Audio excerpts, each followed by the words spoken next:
दोस्तों, उषा रानी गुप्ता क्रिएशन में आप सबका स्वागत है। मैंने 1 महीने पहले एक वीडियो डाला था कि सर्दियों की सब्ज़ी बोने का समय आ गया है, क्योंकि वैसे तो हम सितंबर में ही सब्ज़ी बो देते थे, लेकिन इस बार सितंबर में बराबर बारिश हो रही थी तो हम सब्ज़ी नहीं बो पाए। हमने अक्टूबर में डाला था और हमने जिस दिन डाला उसी दिन बहुत तेज़ पानी आ गया। आप लोग सोच रहे होंगे कि मैं अपनी सब्जियां आप लोगों को क्यों दिखा रही हूँ, ऐसा क्या है इसमें जो मैं इनको दिखा रही हूँ। मैं इसीलिए दिखा रही हूँ कि किस तरह से हमारा बिगड़ा काम प्रकृति ने फिर से बना दिया।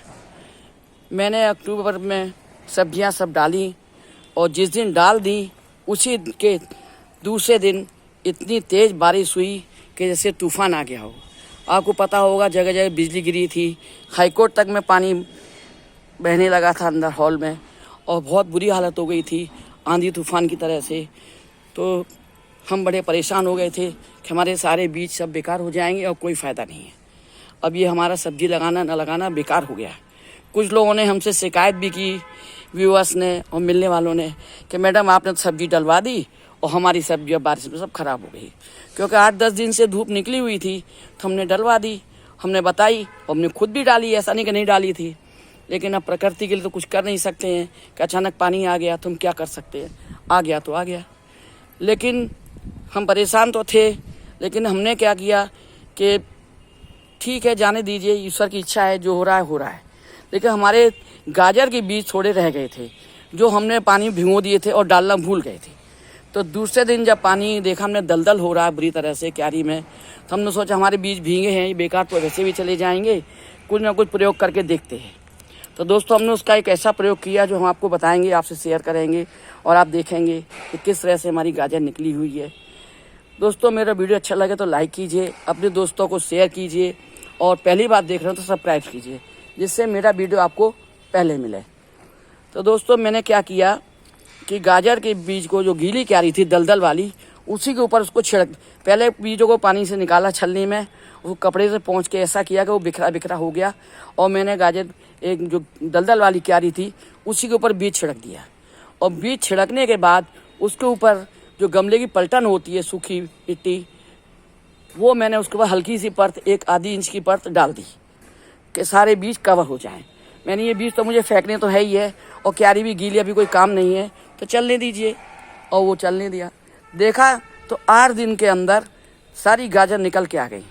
आप देख रही हैं कि 1 महीना का मेरा व्यू है कि ये वही गाजर है जो मैंने दलदल में डाल दी थी, ऊपर से पलटन डाल दी थी और वो सब चल गई, तो कोई वेस्ट नहीं हुआ। तो मेरा प्रकृति ने बिगड़ा काम भी बना दिया। और पालक देख रहे हैं, ये बरसात में जो खराब हो क्यारी पानी भर गई थी, उसी में से 8-10 दिन बाद पालक मेरा निकल आया, दोनों क्यारी का पालक निकल आया। धनिया थोड़ा कम निकला है लेकिन थोड़ा थोड़ा तो आ ही गया है, पर जितना बच गया वही काफ़ी है। ये मेथी आप देख रही, मेरी मेथी भी आ गई। मूली देख रही हैं आप, मेरी मूली भी आ गई। मूली तो मेरी 1 महीने की हो गई है, तो ये कम से कम आप देख रहे हैं मैं मूली किस तरह डालती हूँ। मैंने वीडियो डाला था आप लोगों को कि मैं शुरू में मूली डाल देती हूँ सितंबर में और अप्रैल तक वही मूली खाती हूँ, दोबारा कभी नहीं बोती। मेरे माली मुझसे पहले शुरू में बिगड़ते थे कि माता जी आप इतनी गजें डाल देती हो, ये कोई फ़ायदा नहीं है। पर जब उन्होंने देखा कि क्या फ़ायदा है तो अब नहीं बोलते हैं। अब जब मैं देखती हूँ कि मेरी मूली, जो मूली मेरी 1 इंच की, आधी इंच की मोटी हो गई है, उसी को मैं निकाल लेती हूँ और उसी को हम लोग खाते हैं। और बाकी बची मूली को हमें बिना निराई गुड़ाई के, हमारी मूली की क्यारी की गुड़ाई निराई हो जाती है।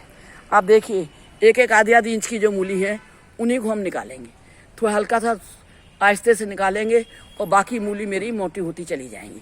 उसमें हमें न निराई गुड़ाई करनी पड़ती है, न कुछ नहीं करना पड़ता, तो माली को भी आराम हो जाता है। अब माली कहता है कि माता जी आपका आइडिया बहुत अच्छा है।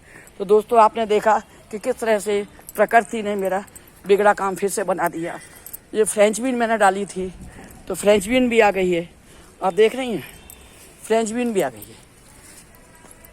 इसमें तो फूल भी आने की तैयारी हो रही है, देखिए इसमें तो फूल भी आने लगा। तो बारिश ने मेरा काम बिगाड़ा ज़रूर, लेकिन ईश्वर ने मेरी मदद की और फिर से मेरे पौधे हरे भरे हो गए और सारी सब्जी निकल आई। आप देखिए ये पतली पतली मूली आप देख रही हैं, मैं इस मूली को अभी 1 मूली इसमें से निकालूंगी तो दूसरी मूली के लिए जगह बन जाएगी। इस तरह से आधी इंच के बाद फिर पौन इंच की, फिर 1 इंच की, इस तरह से मूली मोटी निकलती रहेंगी। और मैं अप्रैल तक कोई मूली दोबारा नहीं बोऊंगी और यही मूली खाती रहूँगी। और लोग भी इसे खाते हैं, हम भी खाते हैं, बाकी और लोगों को भी दे देते हैं, तो वो भी इसको अच्छे से खाते हैं। तो दोस्तों आपने देखा, आप भी इस तरह से ईश्वर पर भरोसा करिए, आप ईश्वर आपका साथ देगा। आप देख रही हैं मैंने गोभी लगाए थे, वो भी पौधे लटक गए थे, लेकिन अब 1 महीने के अंदर मेरे गोभी इतने बड़े बड़े हो गए हैं।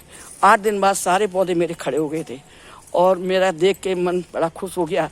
और ईश्वर को मैंने धन्यवाद दिया कि ईश्वर तेरा लाख लाख धन्यवाद है कि तू किस तरह से लोगों की मदद करता है और किस तरह से लोगों का ख्याल रखता है। बस उस पर भरोसा करना ज़रूरी है। तो दोस्तों जो मुझसे कह रहे थे आपने डलवा दी, बीज खराब हो गए, तो हो सकता है उनके बीज भी अच्छे हो गए हों और पौधे चलने लगे हों। तो मैं ईश्वर से प्रार्थना करूंगी कि उनके पौधे भी चलें, स्वस्थ रहें, हेल्दी हो जाएं, उनको भी लाभ मिले। तो दोस्तों आपने मेरा वीडियो देखा, उसके लिए बहुत बहुत धन्यवाद। अगला वीडियो लेके फिर से मिलती हूँ, तब तक के लिए राम राम।